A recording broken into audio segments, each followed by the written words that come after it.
우리 국회에 해당하는 북한 최고인민회의 시정연설에 나선 김정은 북한 국무위원장. 대한민국을 향한 주적 개념을 한층 강화해 헌법을 개정해야 한다 말하고 화해와 통일의 대상이 아닌 점을 분명히 했습니다. 이에 더해 한반도 전쟁 시 대한민국을 완전히 점령해 북한에 편입시키는 내용까지 헌법에 반영하라고 지시했습니다. 전쟁은 대한민국이라는 실체를 끔찍하게 괴멸시키고 끝나게 만들 것입니다. 그리고 미국에는 상상해보지 못한 재앙과 패배를 안길 것입니다. 한편 최고인민회의는 남북 대화 창구였던 조국평화통일위원회를 비롯해 민족경제협력국, 금강산 국제관광국 등 대남기구도 공식 폐지했습니다. 우리 공화국의 민족 역사에서 통일, 화해, 동족이라는 개념 자체를 완전히 제거해 버려야 합니다.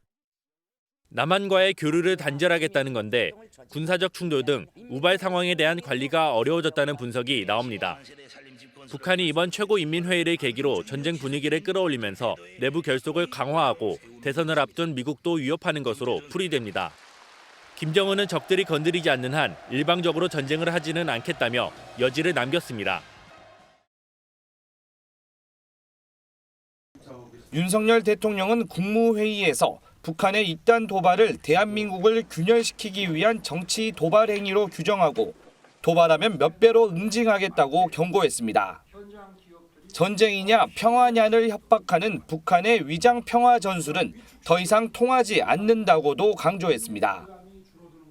도발 위협에 굴복해서 얻는 가짜 평화는 우리 안보를 더 큰 위험에 빠뜨릴 뿐입니다. 또 윤 대통령은 김 위원장이 남북 관계를 적대적 두 국가라고 규정한 데 대해 북한 정권 스스로가 반민족적이고 반역사적 집단이라는 사실을 자인한 것이라고 비판했습니다. 이처럼 직접 맞대응에 나선 것은 4월 총선을 앞두고 국론을 분열시키려는 북한의 공세가 선을 넘었다는 판단에 따른 것으로 보입니다. 우리 국민과 정부는 하나가 되어 북한 정권의 기만 전술과 선전선동을 물리쳐 나아가야 합니다. 통일부는 북한이 적반하장식으로 남북 관계 상황을 호도하고 있다고 지적했고 외교부는 한미일 북핵 수석 대표가 내일 서울에서 만나 대응 방안을 논의할 것이라고 밝혔습니다. 다만 윤 대통령은 북한 주민은 같은 민족이고 포용의 대상이라며 통일부에 북한 이탈 주민의 날 제정을 추진하라고 지시했습니다. 북한의 호전적인 발언으로 인한 강대강 대치 국면 속에서도 북한 전문가 대다수는 전면적인 전쟁 가능성은 낮게 봤습니다. 한반도에서 전쟁 가능성은 거의 없다고 봐야 되겠습니다. 한반도를 둘러싼 정세, 북한 내부 정세를 볼 때는 전쟁까지 갈 가능성은 거의 없다고 봅니다. 오히려 방어적인 측면이 오히려 내부적으로 깔려 있고 또 하나는 민족 관계를 걷어차기 위한, 폐기하기 위한 일종의 명분용에 지나지 않는다. MBN 긴급 조사 결과 전문가 10명 중 9명은 이처럼 전면전 가능성을 낮다고 봤지만 아예 배제할 수는 없다는 전망도 나왔습니다. 실제로 우크라이나에서도 그렇고 이스라엘 하마스도 그렇고 임박했다고 보지는 않지만 전면전의 위험 가능성은 과거 어느 때보다 좀 커졌다.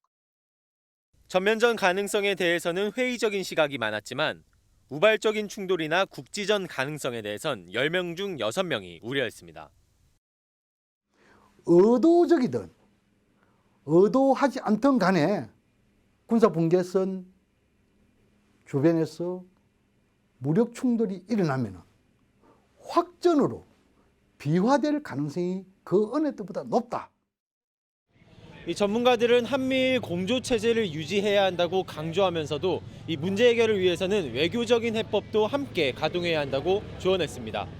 미국 조지타운대 로버트 갈루치 명예교수의 지난 11일 기고글입니다. 올해 북미 외교가 가능한가라는 제목으로 시작해 2024년 동북아에서 핵전쟁이 일어나지 말라는 법이 없다고 지적하고 있습니다. 다양한 시나리오도 있습니다. 대만 해협 전쟁으로 북한이 중국을 도우려고 핵을 쓸 가능성, 북한군이 상부의 지시 없이 우발적으로 사용할 가능성 등을 지적한 겁니다. 북한의 도발적 발언을 단순한 레토릭으로 치부하지 말고 미국이 제재 완화와 인권 문제, 한미 연합 훈련을 테이블 위에 두고 외교를 시작해야 한다고 끝맺었습니다. 실제 북한에게 충분한 핵 능력이 있다는 언급도 나왔습니다. North Korea, Kim Jong-un, very smart, very tough, but he liked me and I got along really well with him and we were safe. We were going to have a war with them and they have a massive nuclear stockpile, possibly as big as anybody.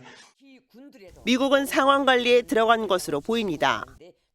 김정은 국무위원장의 적대적 두 국가 언급에 대해 미 국무부는 미국은 북한에 어떤 적대적 의도도 없다는 입장을 밝혔습니다.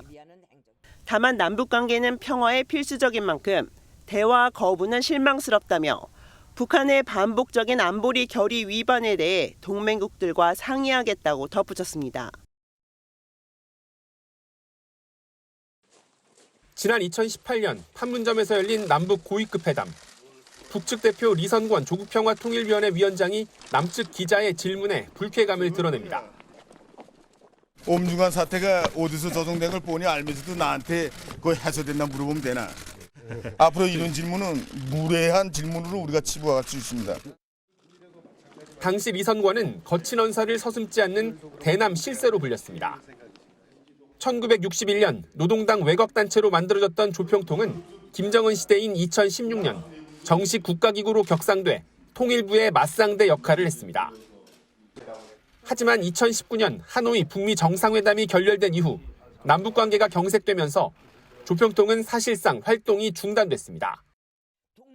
북한은 최고인민회의를 열어 남북 대화 창구였던 조평통을 비롯해 민족경제협력국, 금강산 국제관광국 등 대남기구를 공식 폐지했습니다. 우리 공화국의 민족 역사에서 통일, 화해, 동족이라는 개념 자체를 완전히 제거해 버려야 합니다. 남한과는 앞으로 대화도 교류도 하지 않겠다는 선언입니다.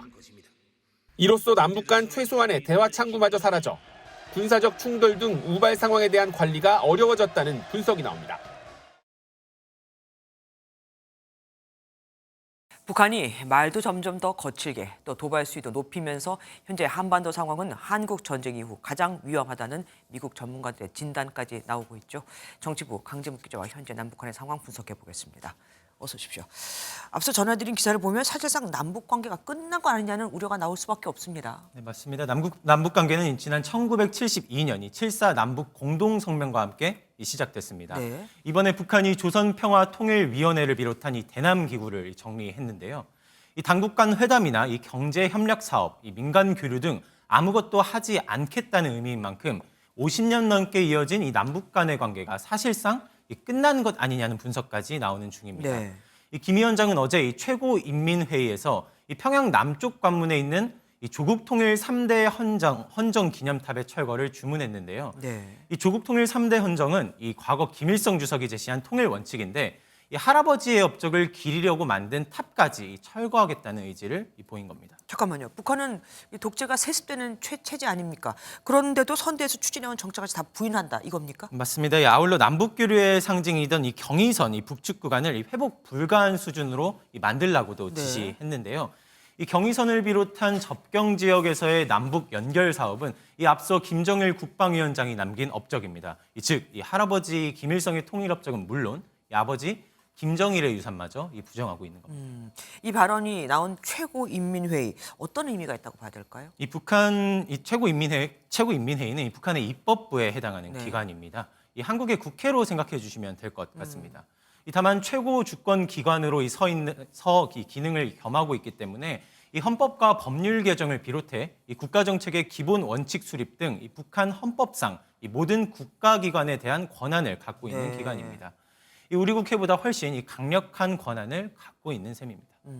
북한은 한반도의 위기를 조장하면서 그러면서 주변국 그러니까 러시아하고 중국하고는 밀착하는 모양새를 보이고 있거든요. 지금 러시아를 보면 북한 최선희 외무실장이 거기 가 있죠. 맞습니다. 어제 러시아에 도착한 최 외무상은 오늘 라브로프 러시아 외무장관과 만나 회담에 나섰는데요. 네. 푸틴 대통령의 방북 일정과 추가 무기 거래 등을 조율했을 것으로 보입니다. 회담 후엔 최 외무상이 푸틴 대통령과도 면담에 나서 북러의 친분을 과시했습니다. 중국 쪽에는 뭐 대표단이 갔다고 하던데 기업 대표단입니까? 맞습니다. 중국과의 관계도 한층 강화되는 모습인데요. 북한을 방문 중인 중국 기업 대표단과 북한 주재 중국 대사가 만나 북중 관계 협력을 논의하는 장면이 공개됐는데 네. 앞으로 대북 경제 지원과 관련한 의미 있는 조치가 있을지도 함께 두고 봐야 할 것 같습니다. 이쪽은 또 경제 쪽으로 집중하겠다는 거군요.